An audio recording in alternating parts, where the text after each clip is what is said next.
Next question बोला है कि मालिनी के बेग के अंदर सिर्फ और सिर्फ यानी ओनली लेमन कैंडी है। कौन सी कैंडी है?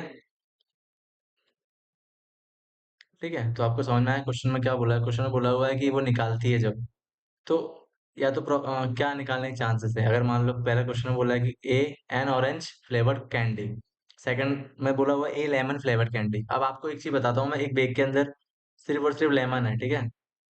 मैं आपको बोलूंगा मुझे अमरूद निकाल के दो, यानी गुआवा निकाल के दो, तो आप निकाल के दे सकते हो? नहीं निकाल सकते हो ना। फिर और अच्छे से एग्जांपल लेते हैं कि आपके पास वाटर है, ठीक है। मैं आपको बोलता हूँ कि वाइन निकाल के दो, पॉसिबल है? तो ये फॉल्स स्टेटमेंट है। कौन सा स्टेटमेंट है? जब भी फॉल्स स्टेटमेंट आता है इसका मतलब प्रोबेबिलिटी क्या आती है? जीरो आती है। इसका मतलब इसका आंसर क्या आएगा? जीरो आएगा, यानी ऑरेंज फ्लेवर कैंडी है ही नहीं, तो इसका मतलब उसमें बेग में नहीं निकलेगी, ठीक है। अब दूसरा देखते हैं। अब मैं आपको बोल रहा हूँ कि मुझे लेमन निकाल कर दो इसमें से, तो उस बेग के अंदर लेमन ही निकलेगा हर बार। क्या निकलेगा? लेमन ही निकलेगा। क्यों? क्योंकि उसमें सिर्फ लेमन ही है। इसका मतलब क्या आंसर क्या आएगा? वन आएगा। और आपको पता है कि ये श्योर इवेंट है और ये इम्पॉसिबल इवेंट कह सकते हैं इसको, ठीक है। तो आपको समझ में आ गया होगा ये क्वेश्चन। नेक्स्ट क्वेश्चन देखते हैं कि तीन स्टूडेंट्स हैं और दो स्टूडेंट्स का क्या है, not having the same birthday. ये प्रोबेबिलिटी है कि बर्थडे सेम नहीं है, लेकिन उनका सेम बर्थडे होने की प्रोबेबिलिटी क्या है? जैसे मैं आपको समझाऊं, मेरा बर्थडे आता है एक्स डेट को, ठीक है, और किसी का भी एक्स डेट को आता है। इसके चांसेस कहीं ना कहीं तो कुछ तो होंगे, उस चांसेस को ही कह रहा है प्रोबेबिलिटी, ठीक है। और नहीं आने के चांसेस भी होंगे कुछ, नॉट, बस ये बताना है, देखो। तो उसमें बोला हुआ है कि प्रोबेबिलिटी ऑफ ई बार कितना है? 0.09, सॉरी 992 है। और आपको क्या निकालना है? प्रोबेबिलिटी ऑफ ई निकालना है। सबसे पहले आप क्या करोगे?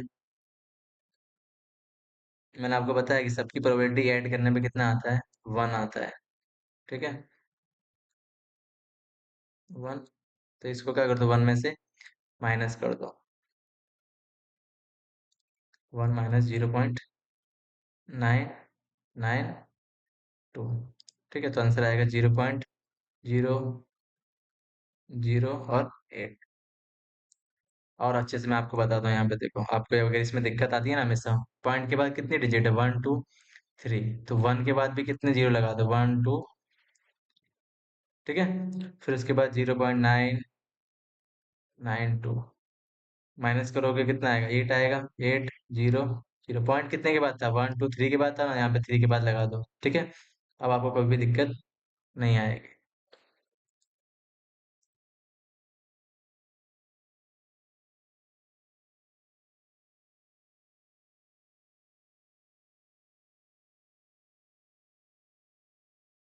चलो ये वाला क्वेश्चन देखते हैं। इसमें बोला हुआ है कि एक बैग के अंदर थ्री रेड है, फाइव ब्लैक है।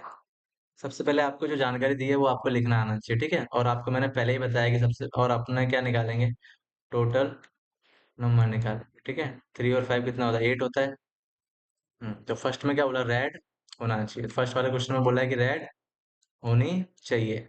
तो आप जब निकालो तब क्या आना चाहिए? रेड आना चाहिए। तो रेड कितना है? थ्री है, तो थ्री आएगा नीचे। हमेशा टोटल नंबर आता है, तो आपका फर्स्ट का आंसर लग गया। सेकंड देखते हैं। रेड नहीं होगा तो सीधी सी बात है, रेड नहीं होगा तो क्या होगा? ब्लैक होगा। ब्लैक कितनी है? फाइव, और टोटल नंबर कितना है? एट, ठीक है।